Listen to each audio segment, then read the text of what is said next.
Un pajais da lunch da vent da no.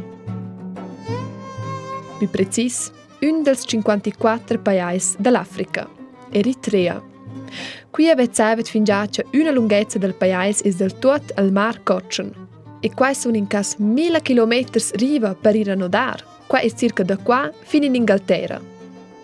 Un papiu d'ora dalla riva as inscontra lura islas. I da sur 200, ma bes un 2 o 3 da quelles abitan ir personas.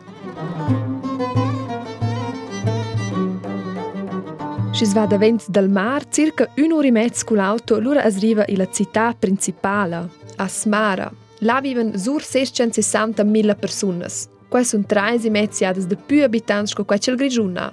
C'è ci des special vid il pajais i da 9 differentes gruppas de popolazione. Qua vuol dire 9 differentes linguas, differentes culturas e differentes religions.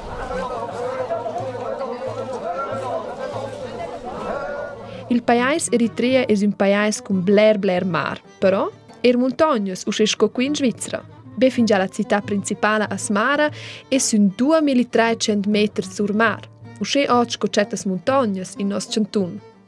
Il più alto punto dell'Eritrea è sulla montagna Dega, sur 3000 metri sul mar.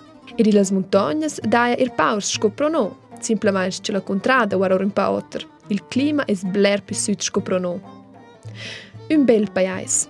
Turisti daia li stessi pax là. Eritrea aveva sur bler sons in guerra con Etiopia. Qua ha una grande influenza sul pajais. Ospedals daia be pax, le scuole non sono sche buonas, i da difficoltà con la forza elettrica ed els umans non hanno stes blers drets scoprono. Di mena, pels indigens non daia sche buonas perspectivas da viver. Sche lessen blers cominciare una nuova vita in un altro pajais.